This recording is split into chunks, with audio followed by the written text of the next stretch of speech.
राधे कृष्णा। भक्तों, कल्पना कीजिए, जहाँ स्वयं काल के अधिपति, जगत के पालनहार द्वार की चौखट छोड़कर अपने भक्तों के बीच आने को व्याकुल हों। ये कोई साधारण यात्रा नहीं है, ये प्रेम का महाउत्सव है, पुरी की रथ यात्रा, जहाँ भगवान स्वयं अपने मंदिर से बाहर निकलते हैं ताकि उन लोगों को दर्शन दे सकें जो मंदिर के गर्भगृह तक नहीं पहुंच सकते। आज के इस वीडियो में हम जानेंगे रथ यात्रा का वो दिव्य रहस्य जो हर सनातनी को जानना चाहिए। पौराणिक और आध्यात्मिक महत्व जानेंगे। पौराणिक कथाओं के अनुसार ये यात्रा भगवान कृष्ण के द्वारका से वृंदावन प्रस्थान की याद दिलाती है। शास्त्रों में कहा गया है, रथे च वामनम दृष्ट्वा पुनर्जन्म न विद्यते, अर्थात जो रथ पर सवार भगवान जगन्नाथ के दर्शन कर लेता है उसके मोक्ष का मार्ग प्रशस्त हो जाता है। ये उत्सव हमें सिखाता है कि भगवान किसी भव्य मंदिर में कैद नहीं है, वे तो भक्त के बुलावे पर सड़कों पर भी आने को तैयार हैं। रथ यात्रा में 3 विशाल रथ होते हैं। नंदी घोष भगवान जगन्नाथ का, जिसमें 16 पहिए होते हैं। तालध्वज प्रभु बलभद्र का, जिसमें 14 पहिए होते हैं।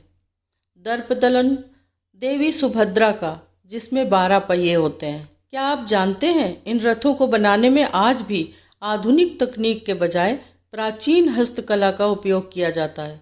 हजारों लोग मिलकर इन रथों को खींचते हैं और ऐसा माना जाता है कि इन रथों को खींचना स्वयं ईश्वर की सेवा के बराबर है। अनूठी रस्में होती हैं इसमें। छर पहनरा इस यात्रा का सबसे भावुक पल है।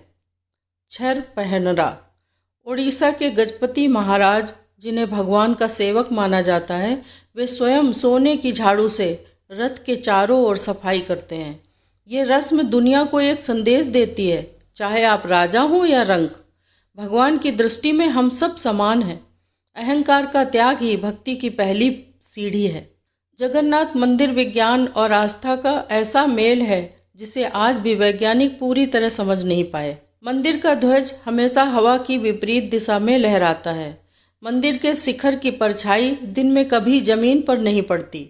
और सबसे बड़ा चमत्कार, महाप्रसाद मिट्टी के 7 बर्तनों को एक दूसरे के ऊपर रखकर पकाया जाता है और जो बर्तन सबसे ऊपर होता है उसका खाना सबसे पहले पकता है।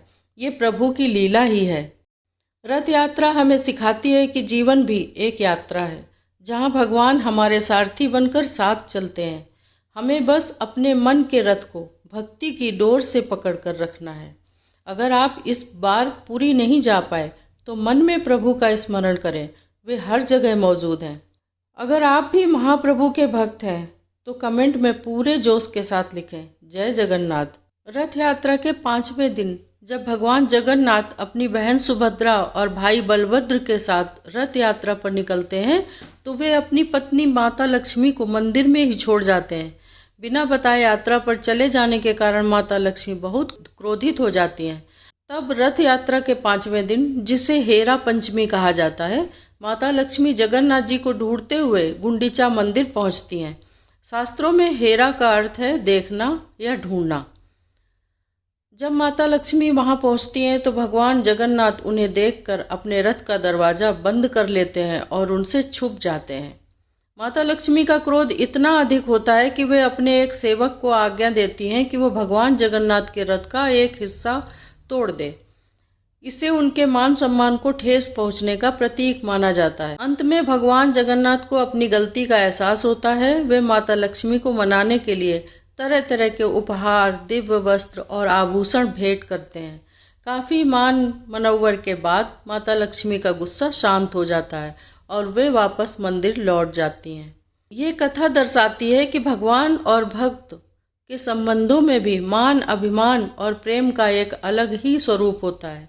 ये घटना हमें सिखाती है कि माता लक्ष्मी का गुस्सा केवल अधिकार के कारण था, क्योंकि वे अपने स्वामी से अलग नहीं रहना चाहती थी। भगवान जगन्नाथ का अपनी पत्नी को मनाने के लिए झुकना ये दर्शाता है कि रिश्तों में प्रेम और सम्मान सर्वोपरि है। जय जगन्नाथ। गुस्सा शांत हो जाता है और वे वापस मंदिर लौट जाती हैं। ये कथा दर्शाती है कि भगवान और भक्त के संबंधों में भी मान, अभिमान और प्रेम का एक अलग ही स्वरूप होता है। ये घटना हमें सिखाती है कि माता लक्ष्मी का गुस्सा केवल अधिकार के कारण था, क्योंकि वे अपने स्वामी से अलग नहीं रहना चाहती थी। भगवान जगन्नाथ का अपनी पत्नी को मनाने के लिए झुकना ये दर्शाता है कि रिश्तों में प्रेम और सम्मान सर्वोपरि है। जय जगन्नाथ। वीडियो को लाइक करें और शेयर करके इस भक्ति के प्रसार में अपना योगदान दें। अगले वीडियो में फिर मिलेंगे, तब तक के लिए जय जगन्नाथ।